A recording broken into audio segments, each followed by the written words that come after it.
What's up, everyone? It's the Beast Brian London, Brandon O'Doy's Real Ones came through here in Hard Rock and noisy Hard Rock as they're getting ready for the Dolphins game as the Canes beat FAMU 56-9.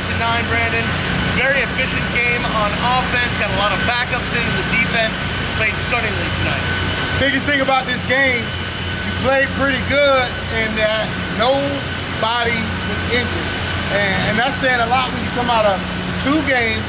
One, you expected to win. The other one, you did a good job of winning in Florida. So tonight was a good night because you played a lot of guys. You probably got into the 35 and the 40 range, but the amount of depth that you played, a lot of freshmen, true freshmen, got a chance to get their first crack, put up a lot of points, look good doing it.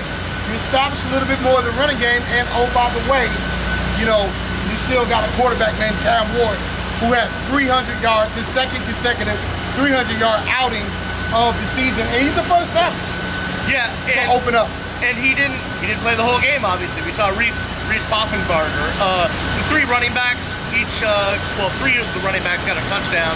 The running game was on point tonight. Those guys ran hard, and Cam just said how amazingly that helps the passing game when you have a running game that can bust out like that. Biggest thing for me, Miami, we've covered this thing for a long time. It's been a long time since Miami was supposed to dominate the opponent, and they did, and that was today. Don't make no mistake about this. If you don't know that much about FCS football, this FAMU team will be nationally ranked if they're not already in the top 25.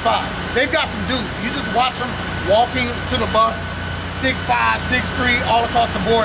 FCS players don't look like FAMU looks. They got a lot of guys who come down from Group of 5 and Power 4, and they have players. They just don't have as many as the Miami Hurricanes. Yeah, they were the HBCU national champions last year. Really good team. They got up to number 6 in the country. Yeah, Mario Cristobal had a lot of compliments for their coaching staff, for their players. They deserve it. A lot of guys from down here in South Florida, good team. So Miami took care of business tonight. The backup's getting that much playing time, so important. It's important because you grind all summer. You've got all kinds of spring and camps and workouts, conditioning. You never get a chance to really eat. You have to remember, when you're at the University of Miami, you recruit these 4- and 5-star kids. They're not used to sitting on the bench. You need games like this to go efficiently so you can rack up the rep count for some of your better players and who are the future of this program. So we saw it with Cam Ward. We saw it with Tyler Barron.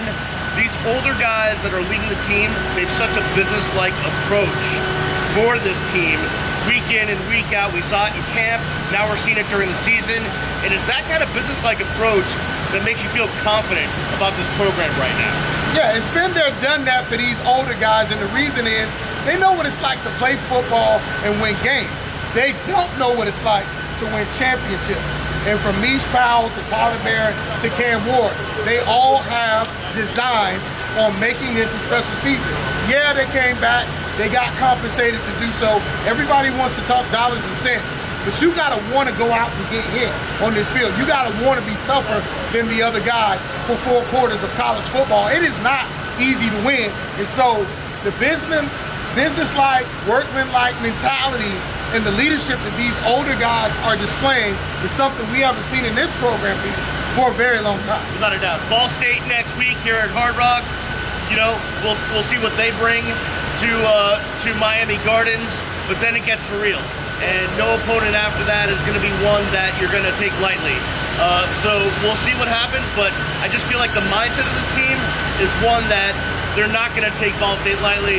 They're not going to look ahead at all. Every game, every week is going to be a business trip.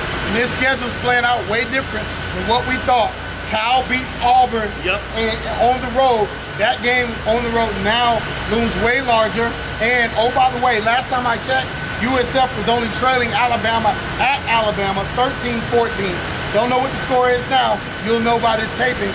But I've always said that is a game that this University of Miami team has to be careful about. Well, we're not going to look ahead to USF and Tampa yet. We're going to look ahead to Ball State, and we'll have more on that matchup coming up on this week's Real Ones Canes podcast. Make sure you subscribe to the podcast wherever you're listening to the podcast, and go hit up the YouTube page as well.